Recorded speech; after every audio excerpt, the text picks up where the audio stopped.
এদিনাখন গৌতম বুদ্ধই নিজৰ শিষ্যসকলৰ সৈতে এখন গাঁৱৰ পৰা আন এখন গাঁৱলৈ গৈ আছিল। গৈ থাকোঁতে তেওঁলোকে এখন বিল পালে।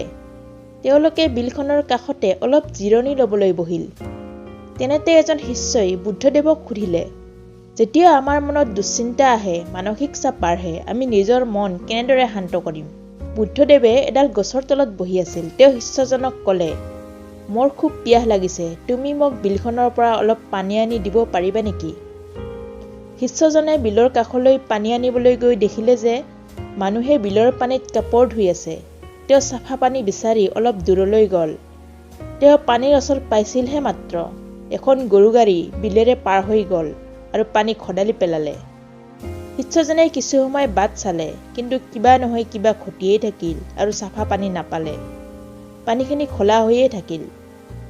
তেওঁ ভাবিলে যে তেওঁ এই পানী খাবলৈ নিব নোৱাৰে, কাৰণ এই পানী খোৱাৰ যোগ্য নহয়।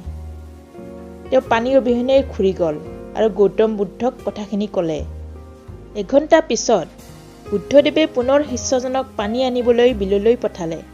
এইবাৰ শিষ্যজনে কিন্তু খালী হাতেৰে ঘূৰি নাহিল, লগত চাফা পানীও লৈ আহিছে। শিষ্যজনে পানীখিনি বুদ্ধদেৱক দি ক'লে, মই যেতিয়া আগৰবাৰ পানী আনিবলৈ গৈছিলোঁ, পানী বোকাৰে ভৰ্তি হৈ আছিল, কিন্তু এতিয়া পানীখিনি সম্পূৰ্ণ চাফা হৈ গ'ল। কেনেদৰে? বুদ্ধদেৱে ক'লে, যেতিয়া তুমি প্ৰথমবাৰ পানী আনিবলৈ গৈছিলা, বোকাবোৰ বিশৃংখলভাৱে পানীত ভাহি আছিল আৰু পানীৰ লগত মিহলি হৈ পানী লেতেৰা কৰি পেলাইছিল। কিন্তু যেতিয়া তুমি এঘণ্টা পিছত গ'লা, বোকাবোৰ নিজে নিজে তললৈ নামি গ'ল, স্থিৰ হৈ পৰিল আৰু তুমি চাফা পানী পালা। তুমি ৰাতিপুৱা মোক সুধিছিলা, নিজৰ মনটোক কেনেদৰে স্থিৰ আৰু শান্ত কৰিম? যেতিয়া আমাৰ মনত নানা ধৰণৰ চিন্তাই আমনি কৰি থাকে, আমাৰ মনটোও সেই বোকাময় বিলৰ পানীৰ দৰেই। ইয়াক স্থিৰ হ'বলৈ কিছু সময় দিব লগা হয়। তুমি ইয়াক শান্ত কৰাৰ বাবে চেষ্টা কৰাৰ প্ৰয়োজন নাই। তোমাৰ মনটো কোনো চেষ্টা অবিহনেই শান্ত হ'ব। সেইদৰে আমি যদি ধ্যানত মন বহুৱাব খোজোঁ, তেনেহ'লে আমি নিজৰ মনটোক চিন্তা কৰাৰ পৰা বিৰত ৰখাৰ দৰকাৰ নাই।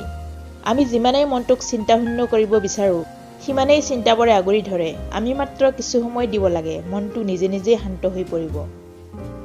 বন্ধু বান্ধৱীসকল, কাহিনীটো আপোনালোকে কেনে পালে? কমেণ্ট কৰি জনাব বুলি আশা থাকিল। আৰু অধিক এনেধৰণৰ ভিডিঅ'ৰ বাবে আমাৰ চেনেলটো ছাবস্ক্ৰাইব কৰিবলৈ নাপাহৰিব।